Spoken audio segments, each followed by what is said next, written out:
kita akan melakukan pengelolaan barang, yaitu membuat produk, memasukkan ke kategori produk, dan menginventory jumlah awal ataupun stock name.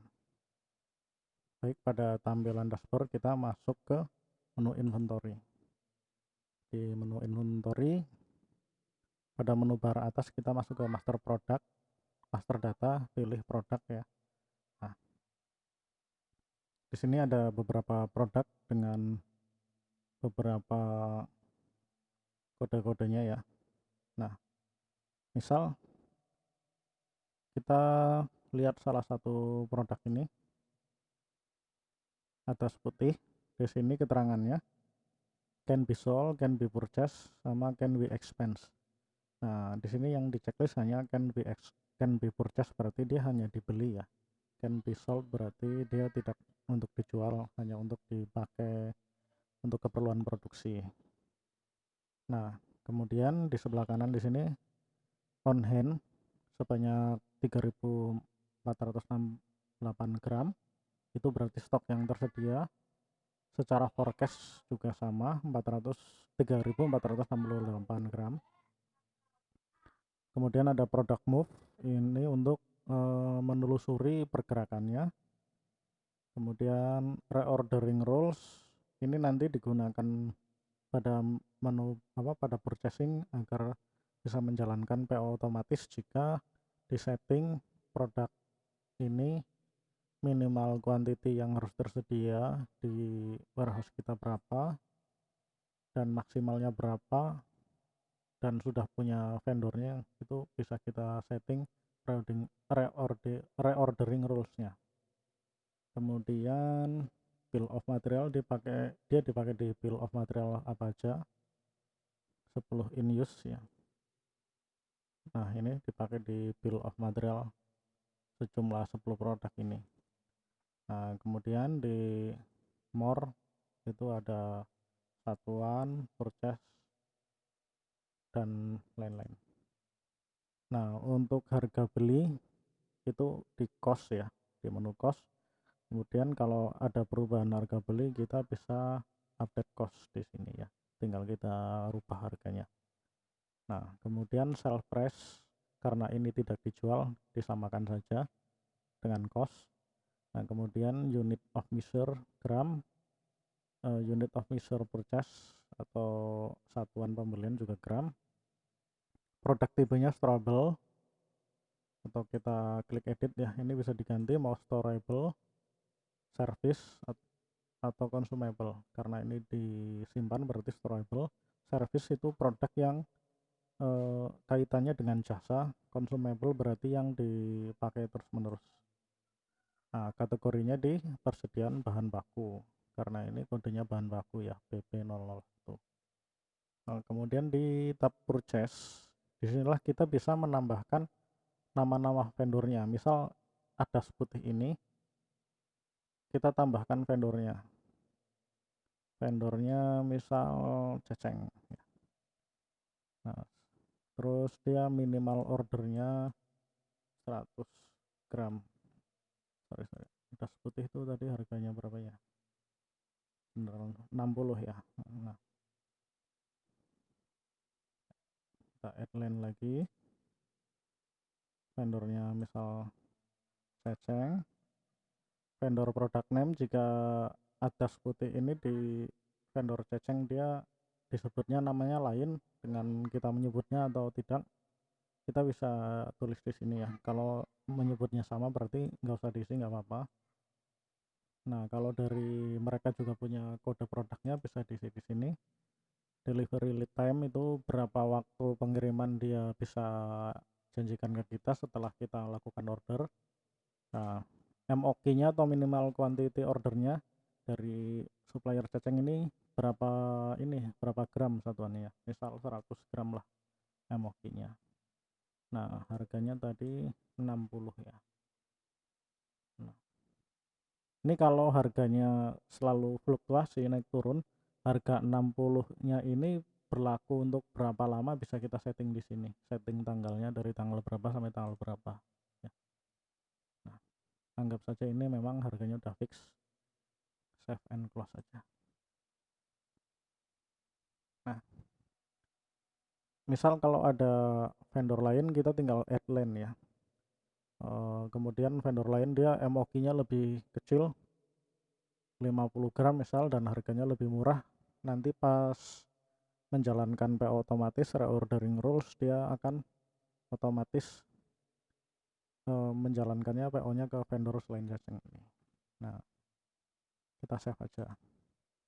Ini cara setting produk ini mempunyai vendor. Yang kemudian adalah kita akan membuat produk baru.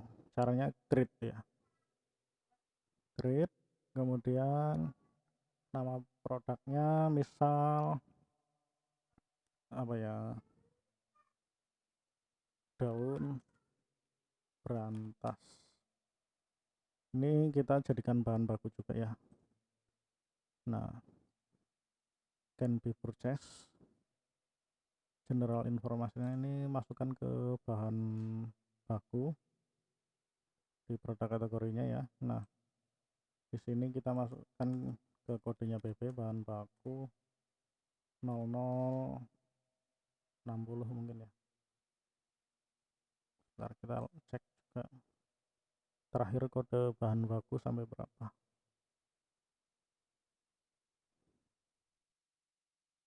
Search yang BB, ganti tampilan list BB001 BB45 ya, BB0045. Oke, berarti ini kita jadikan ini, tutup aja BB00046. Nah, customer text-nya nggak ada, cost-nya misal kita simpan aja dulu ya. Nah, ini setting vendor jika ada ya. Nah, setelah itu save. Setelah save kita update cost untuk memasukkan harganya. Misal di sini harganya, sorry, ini juga satuannya kita ganti dulu ya, jangan yang unit ya. Satuannya mungkin ya udah unit aja nggak apa-apa lah, hanya sebagai contoh. Save lagi, kemudian kita update cost, harganya Rp50 lah per unit, apply. Nah, ini kita sudah membuat salah satu produk ya. Kemudian kita setting lah vendornya ya, biar nanti bisa reordering rules. Edit vendornya, kita cari siapa vendornya di sini. Search, mana ini, Wahyu, ini nggak apa-apa lah. Normal ininya 50 boleh. Harganya tadi berapa? 50 juga ya. Nah, save and close. Save. Ya, harganya 50 ya, betul ya. Nah, kemudian di reordering rules ini klik ya, pada tombol ini ya, di dekat nama barang di sini ya, reordering rules di bawah on hand kita klik. Nah, untuk nama barang ini kita akan buat reordering rules-nya. Nah, minimum quantity-nya itu berapa? Misal berapa sih, 40 gitu ya, maksimumnya 100. Kemudian lead time-nya ya udah semua, kita save. Coba kita lihat apakah ada PO otomatis di purchase ya, tampilan purchase-nya. Nah, ini dia. Refresh. Nah, belum tampil ya, yang belum tampil. Nah, kita jalankan ini, run the scheduler, karena setelah di setting ini PO otomatisnya akan berjalan nanti setelah lewat 1 kali 24 jam pada pukul 00 malam atau jam 12 malam dia akan berjalan PO otomatisnya. Kalau kita perlu menjalankan sekarang, kita ini klik run the scheduler manually ya, klik run. Nah, sekarang kita refresh di bagian proses. Nah, ini ya, ada PO otomatis ke buah Uni.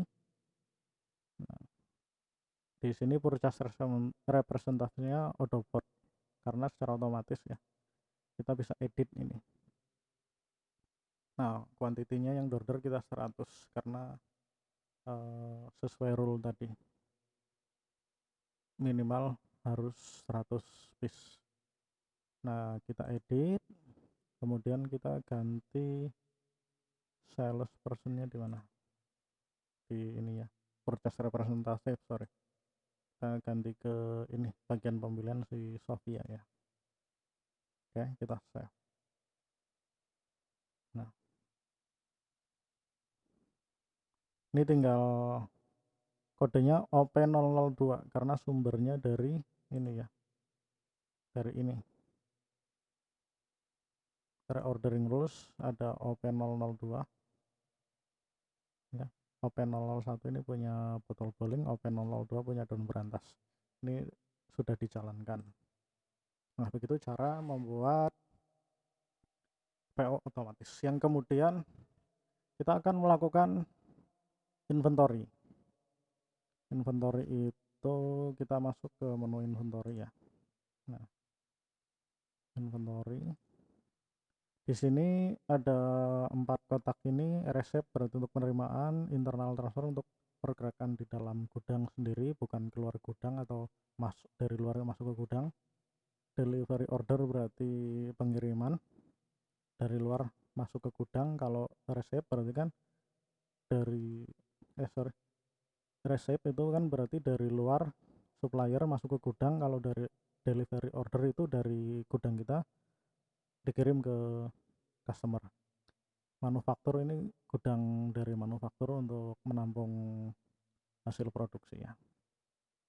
Nah, untuk yang inventory bisa di internal transfer ataupun lewat menu operation di sini. Nah, menu operation kita pilih inventory adjustment. Nah, kita lihat dulu produk yang masih kosong ya. Yang masih kosong stoknya apa aja. Kita lihat dulu ya. Nanti kita akan adjustment biar dia punya on hand-nya atau stoknya ya. Nah, di sini contohnya ya ini botol sirup remper sama ya botol sirup remper ini ya. Kan masih kosong nih on hand-nya. Kodenya BP0014. Berarti kita masuk ke inventory adjustment, buat baru dengan grade, kemudian ini ya kita masukkan misal eh, stok awal botol gitu ya. Ini bebas dikasih keterangannya ya, yang penting diisi karena ini mandatory. Interlocationnya inventory locationnya di warehouse stock itu.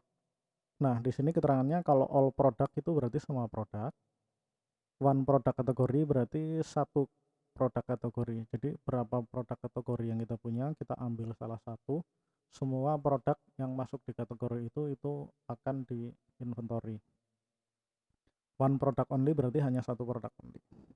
Nah, kalau kita akan random berarti kita pilih select produk manually. Jadi kita bisa milih antara produk A, C, G, H, sampai mungkin produk Z, random lompat-lompat gitu ya. Kita di sini pilih yang manual aja nggak apa-apa ya. Klik yang manual, kemudian save. Nah, kemudian start inventory. Nah, edit, kita masukkan ya pas di menu ini ya, stok awal botol. Sebelum kita memasukkan apa yang akan kita adjustment atau kita stok ulang, kita klik edit agar bisa menambahkan barangnya di sini. Tadi kita akan menambahkan stoknya yang botol sirup remper BP 0014. Ketik aja BP 0014 botol sirup remper ya. Terus di real quantity-nya, teoretikalnya kan masih kosong, masih bawaan sistemnya kosong. Misal kita masukkan 100 boleh lah ya. Nah setelah itu yang bawahnya lagi apa ini yang masih kosong, botol sugar screw BP 0049 ya. Atau tulis botol sugar screw ini ya BP 009 ya. Ini juga 100 lah misalnya 100. Kemudian apa lagi yang masih kosong, botol zaitun aromaterapi BP 0016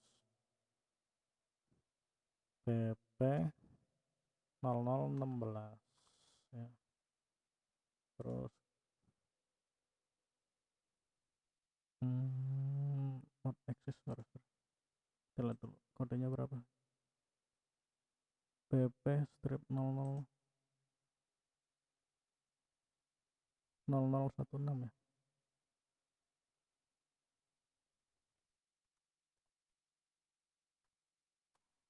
Nah, ya 100. Nah cukup 3 aja ini dulu sebagai latihan kita ya. Setelah itu untuk memasukkan semua ini kuantiti yang sudah kita stok 6 yang udah kita hitung secara fisiknya di gudang kita ya. Jadi kita hitung dulu secara fisiknya, kemudian kita masukkan di sini. Selanjutnya validasi. Nah, botol sugar scrub belum ada cost-nya. Ya, ini errornya berarti karena botol sugar scrub itu belum punya cost-nya ya. Berarti BP 0049 ya. Kita cari ya. Harus diupdate dulu ini ya. BP 0049. Nah, di sini ya. Ini yang bikin errornya nih. Nah, ini cost-nya masih kosong ya. Jadi pas divalidatkan ini ada keterangannya bahwa botol sugar scrub itu untuk cost-nya itu masih nol ya. Kita rubah di sini ya. Misal harga botolnya ini berapa sih ya, 3000 lah, 3000 satu botolnya ya. Apply. Nah setelah itu kita refresh dulu ya di sini. Nah setelah itu kita coba validasi. Nah sudah bisa ya. Kemudian di tab sampingnya ada inventory adjustment. Nah ini bisa kita lihat ya,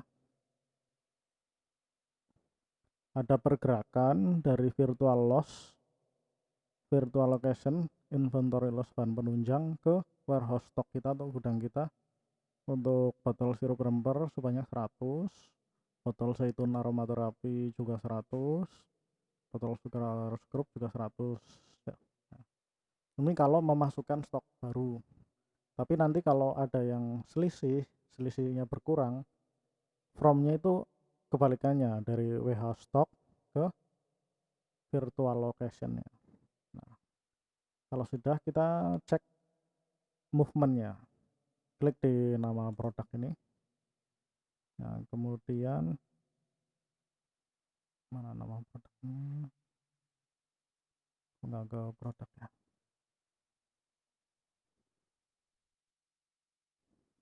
Nah, ini ya.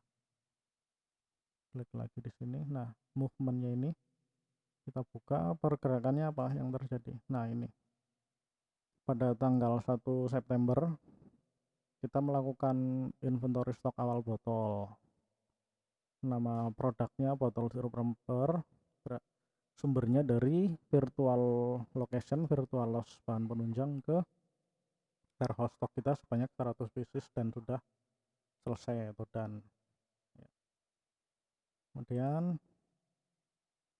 kita lihat juga yang botol Zaitun aromaterapi, movementnya sama ya, ya dari virtual location ke warehouse stock. Nah, ya kurang lebih seperti ini untuk manajemen inventory ya, untuk pembuatan produk sampai ke inventory-nya. Sekian dulu videonya, nanti dilanjutkan untuk video berikutnya. Terima kasih sudah